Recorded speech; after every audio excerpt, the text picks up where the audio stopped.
आज की कहानी का शीर्षक है उसकी राह। आईआईटी कानपुर से बीटेक, कैलिफोर्निया यूनिवर्सिटी से MTech, London School of Economics से एमबीए, 3 साल में 3 कंपनियों का सफ़र।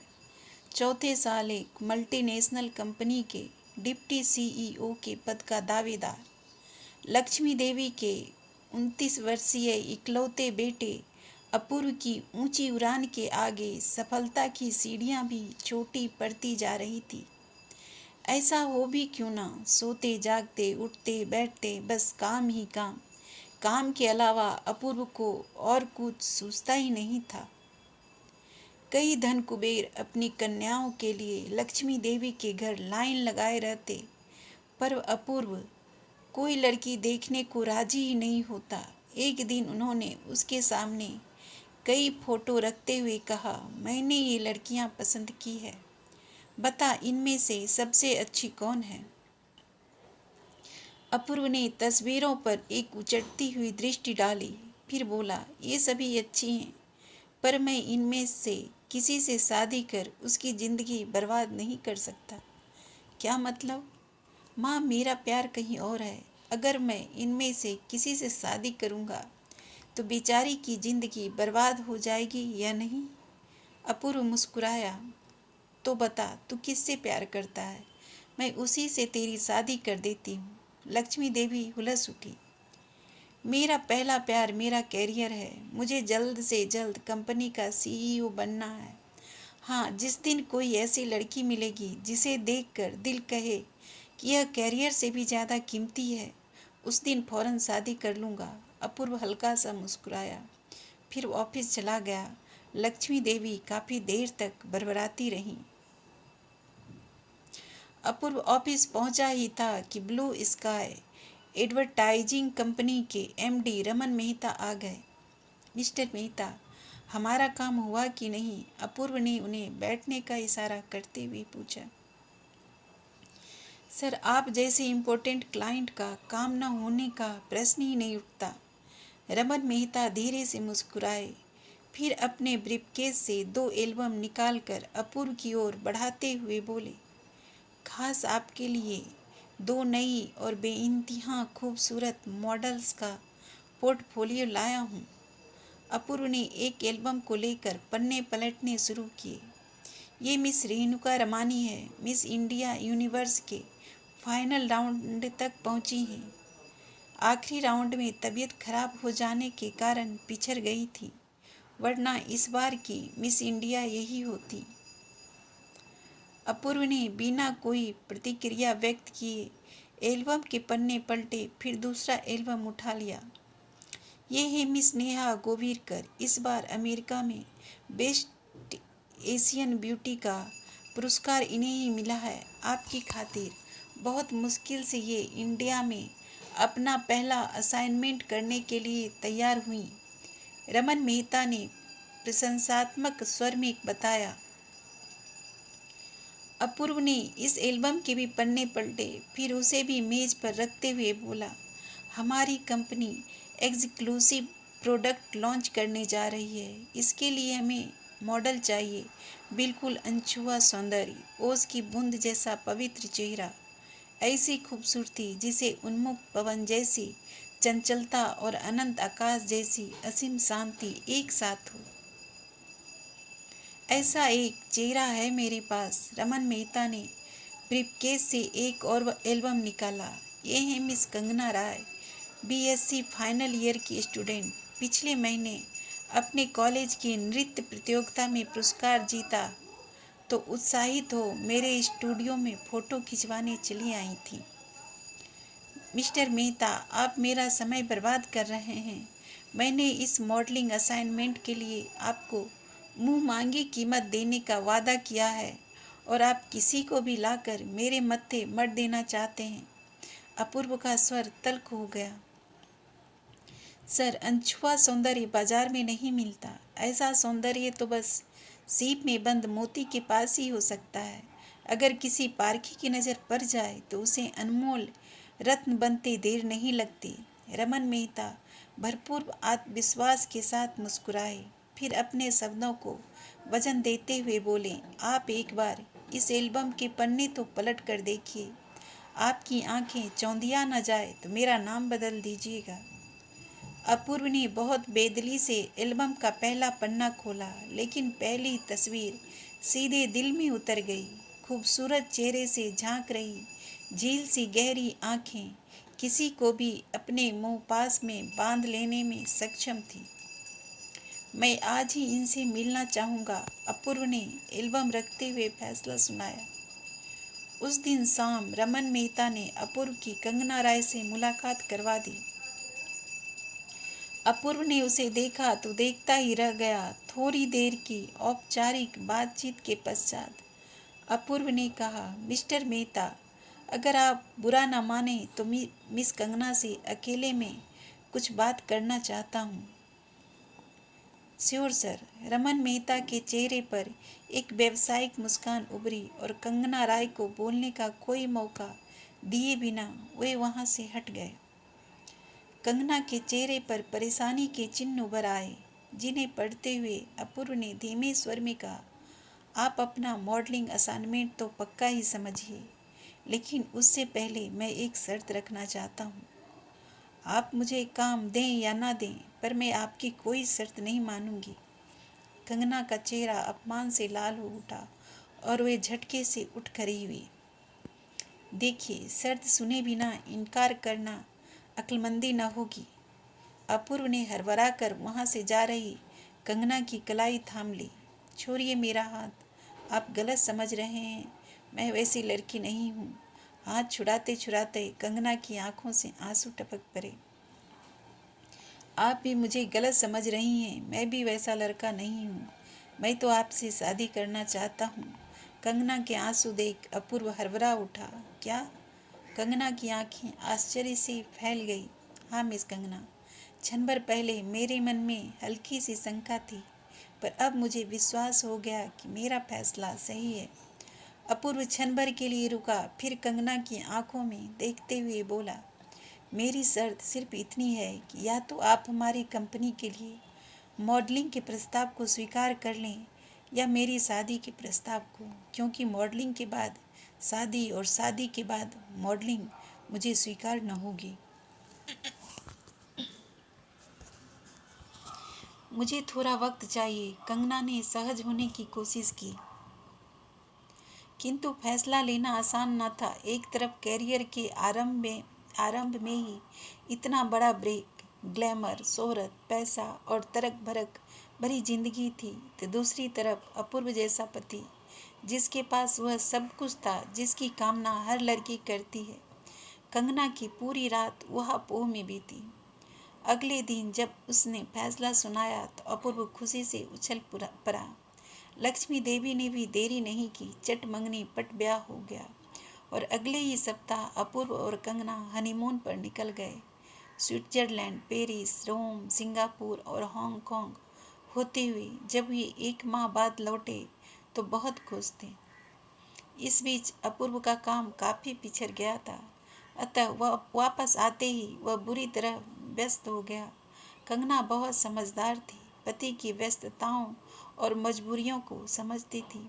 शिकायत करने के बजाय वह अपूर्व के काम में हाथ बटाने लगी। बहू, तुम एक अच्छी पत्नी के साथ साथ एक अच्छी सेक्रेटरी भी बन गई हो। अब जल्दी से अच्छी माँ बनकर भी दिखा दो। एक दिन लक्ष्मी देवी ने कंगना के सिर पर हाथ फेरते हुए कहा, यह खुशी भी आपको जल्दी ही मिल जाएगी। कंगना के चेहरे पर रক্তিम आभा उभर आई। यह सुन लक्ष्मी देवी का चेहरा प्रसन्नता से खिल उठा और उन्होंने कंगना के चेहरे को अपने हाथों से थामते हुए उलाहना दिया, तुमने इतनी बड़ी खुशी मुझसे अब तक छुपा कर क्यों रखी? माँ जी, मुझे भी आज ही इस बात का एहसास हुआ है। अभी तो इनको भी कुछ मालूम नहीं है। कंगना की पलकें लाज से बोझिल हो उठी। मैं अभी उसे खबर करती हूँ। लक्ष्मी देवी ने मोबाइल उठाया। माँ जी, प्लीज़ उन्हें सबसे पहले यह खबर मुझे देने दीजिए। मैं देखना चाहती हूँ कि उनकी आंखों में कैसी खुशी उभरती है। उस शाम कंगना ने पूरे घर को नए सिरे से सजाया। अपूर्व काफी देर से लौटा था। खाने के बाद दोनों जल्दी ही कमरे में चले गए। थोड़ी देर बाद उनके कमरे से तेज बहस की आवाज़ें आने लगी। फिर अपूर्व का स्वर तो शांत हो गया, पर कंगना की सिसकियां काफ़ी देर तक सन्नाटे को भंग करती रहीं। सुबह दोनों काफ़ी देरी से कमरे से बाहर निकले। अपूर्व के चेहरे पर शांति थी, किंतु कंगना के चेहरे पर वीरानी छाई हुई थी। तुम लोग कहाँ जा रहे हो? उन्हें तैयार देख लक्ष्मी देवी ने पूछा। डॉक्टर के पास, अपूर्व ने सपाट स्वर में बताया। अचानक जैसे छठी इंद्रिय जागृत हो गई। लक्ष्मी देवी की अनुभवी आंखों ने पल भर में कंगना के दिल का हाल पढ़ लिया था, किंतु संशय मिटाने के लिए पूछा, क्यों? जी, वो चाह कर भी अभिव्यक्ति के लिए शब्द नहीं जुटा पाया, किंतु कंगना के आंखों से टपके आंसुओं ने प्रश्न का उत्तर दे दिया था। देखिए, शादी तो मैंने कर ली, पर अभी बच्चे के झंझट में फंसने का समय मेरे पास नहीं है। अपूर्व ने समस्या सामने रखी। इसमें तू परेशान क्यों होता है? बच्चा तुझे नहीं, कंगना को पालना है। समस्या का मूल जान। लक्ष्मी देवी हंस पड़ी। ये क्या पिछले जमाने की बातें कर रही हैं? अपूर्व पहले तो झल्लाया, फिर समझाते हुए बोला, अभी तो मेरे करियर की शुरुआत है, बहुत लंबा सफ़र तय करना है मुझे। इसके लिए आए दिन पार्टियां देनी होगी, लोगों से मिलना जुलना होगा, कांटेक्ट बढ़ाने होंगे। हाई सोसाइटी की पार्टियों में लोग पत्नियों के साथ आते हैं। अब मेरे साथ यह नैपकिन में बच्चा लेकर चलेगी तो कैसा लगेगा? तो इतनी सी बात के लिए तू अपने बच्चे की हत्या कर देगा? लक्ष्मी देवी का मुंह खुला रह गया। अपूर्व ने उनकी बात का कोई उत्तर नहीं दिया, किंतु कंगना की ओर मुड़ते हुए बोला, माँ पुराने जमाने की हैं, हमारी बात नहीं समझ सकेंगी, लेकिन तुम मेरी शर्त सुन लो। अगर मेरे साथ जिंदगी गुजारनी है तो मैं गाड़ी निकाल रहा हूँ, चुपचाप आकर बैठ जाओ, वरना। अपना वाक्य अधूरा छोड़ अपूर्व तेजी से बाहर चला गया। यह अधूरा वाक्य जिंदगी में अधूरापन भर सकता था। अतः न चाहते हुए भी कंगना को पति की अनुगामिनी बनना पड़ा। जिंदगी मिटाकर भी जिंदगी चलती रहती है। चंद दिनों बाद कंगना एक बार फिर पति के कदमों से कदम मिलाकर चलने लगी, किंतु कहीं कुछ ऐसा था जो दरक गया था। उसके चेहरे को देखकर ऐसा लगता था जैसे किसी पुष्प से उसकी सुगंध छीन ली गई हो। समय बीतता रहा। अपूर्व की मेहनत रंग लाई और शादी की दूसरी वर्षगांठ पर कंपनी ने उसे सीईओ के पद का तोहफा दिया। इस खुशी में उसने बहुत बड़ी पार्टी दी। अपूर्व और कंगना रात भर झूमते गाते रहे। उनके सारे सपने सच हो गए थे। अगले दिन ऑफिस में अपूर्व के पेट में भयंकर दर्द उठा। पहले भी तो 2-3 बार ऐसा हो चुका था, किंतु व्यस्तताओं के चलते अपूर्व ने उसे नज़रअंदाज कर दिया था, लेकिन इस बार दर्द असहनीय था। सहकर्मियों ने उसे हॉस्पिटल में भर्ती कर दिया। जॉब के बाद जब रिपोर्ट सामने आई तो सबके पैरों तले जमीन खिसक गई। अपूर्व की आंत में कैंसर था, वह भी अंतिम चरण में। कंगना ने सुना तो जड़ हो गई। अपूर्व को एक नामी कैंसर इंस्टीट्यूट में भर्ती करा दिया गया। कंगना ने देश के बड़े बड़े डॉक्टरों को बुलाया, अपूर्व की सेवा में दिन रात एक कर दिया, पर उसकी स्थिति सुधार नहीं हो रही थी। डॉक्टरों की सलाह पर अपूर्व का अमेरिका में ऑपरेशन करवाने का निश्चय किया गया। 4 दिन बाद की हवाई जहाज की टिकटें भी मिल गई। अगले दिन कंगना कुछ जरूरी कागजात लेने घर गई। अचानक उसे उल्टी होने लगी। लक्ष्मी देवी की अनुभवी आंखों ने कारण समझ लिया। कंगना को बिस्तर पर लिटाते हुए उन्होंने सांस भरी। लगता है ऊपर वाले ने हमारी सुन ली है। कुछ नहीं सुनी है ऊपर वाले ने, अगर उसे सुनना ही होता तो। कंगना के शब्द हिचकियों में बदल गए। रो मत बेटा, लक्ष्मी देवी ने कंगना के सिर पर हाथ फेरा। फिर मोबाइल उसकी ओर बढ़ाते हुए बोली, अब तो तुम्हें जीने का सहारा मिल गया है, चलो यह खुशखबरी अपूर्व को सुना दो। नहीं माँ जी, अपूर्व को यह खबर ना तो मैं दूंगी और ना ही आप। कंगना का स्वर कड़ा हो गया और वह झटके से उठ खड़ी हुई। क्यों? क्योंकि यह बच्चा दुनिया में नहीं आएगा और इसके वजूद की खबर देकर मैं अपूर्व के कष्ट को और नहीं बढ़ाना चाहती। कंगना ने दो टूक फैसला सुनाया। यह क्या पागलपन है? जो गलती अपूर्व ने की थी वही गलती तू करने जा रही है। लक्ष्मी देवी तरफ उठी। माँ जी, गलती न तो अपूर्व ने की थी और न मैं कर रही हूँ। मैं बहुत सोच समझ कर फैसला कर रही हूँ। कंगना ने एक एक शब्द पर जोर देते हुए कहा।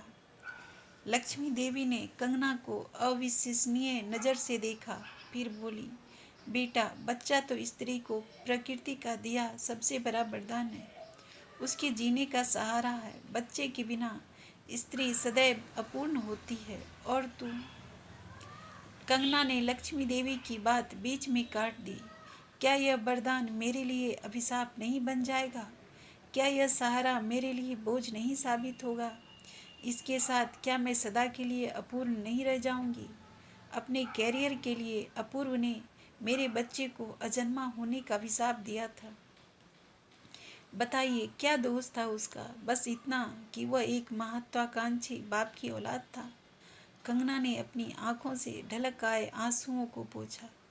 फिर लक्ष्मी देवी के आंखों में झांकते हुए बोली, अपूर्व का क्या होगा यह अब कोई रहस्य नहीं रह गया है, लेकिन उसके बाद मेरा क्या होगा यह आपने तो नहीं सोचा। पर क्या मुझे भी अपने करियर के बारे में नहीं सोचना चाहिए? डूबना अवश्यंभावी है, यह जानकर क्या मुझे आंख मूंद कर अपनी कश्ती को लहरों के सहारे छोड़ देना चाहिए? कंगना के मुंह से निकला प्रत्येक वाक्य लक्ष्मी देवी के जीवन के यथार्थ से कटु साक्षात्कार करवा रहा था। फिर भी उन्होंने तिनके का सहारा लेने की कोशिश की। बेटा, बच्चे के सहारे तेरा जीवन कट जाएगा और जाते जाते अपूर्व को भी थोड़ी खुशी मिल जाएगी। जीवन कट जाएगा? कैसे कटेगा? यह आप भी जानती हैं और मैं भी। कंगना के चेहरे पर दर्द की रेखाएं तैर आई और वह लक्ष्मी देवी का हाथ थामते हुए बोली, यकीन मानिए माँ जी, अगर इस बात की जरा सी भी संभावना होती कि अपूर्व 9 माह बाद बच्चे का मुंह देखने के लिए मौजूद रहेंगे तो मैं यह धर्म अवश्य निभाती। तूने उसके साथ 7 फेरे लिए हैं। पति के वंश को आगे बढ़ाना भी पत्नी का धर्म होता है। लक्ष्मी देवी ने अंतिम शस्त्र चलाया। मैं पत्नी के धर्म को निभाऊंगी, दिन रात उनकी सेवा करूंगी। जितने भी पल उनके पास बचे हैं उन्हें अधिक से अधिक सुख देने की कोशिश करूंगी। कंगना ने संतावना दी। पर अब कोई पर नहीं माँ जी, हमेशा आपके बेटे ने शर्त सामने रखी, आज आपकी बहू शर्त रखती है। कंगना ने अपने अंदर उमड़ रहे आंसुओं को नियंत्रित किया और एक एक शब्द पर जोर देते हुए बोली, मैं अस्पताल जा रही हूँ। आप चाहें तो चलकर मुझे इस लायक बना सकती हैं कि मैं अंतिम समय तक आपके बेटे की सेवा कर सकूं। लेकिन यदि आप चाहें तो मुझे रोककर इस लायक भी बना सकती हैं कि मैं अपने भरे हुए पेट को लेकर खुद अपनी सेवा करवाऊं और मेरा पति अंतिम समय में जीवन साथी के साथ को तरसता रहे। इतना कहकर कंगना सधे कदमों से दरवाजे की ओर चल दी। लक्ष्मी देवी के अंदर इतना साहस शेष नहीं बचा था कि उठकर दरवाजे को बंद कर सके। वह फटी आंखों से उसे बाहर जाती देखती रही।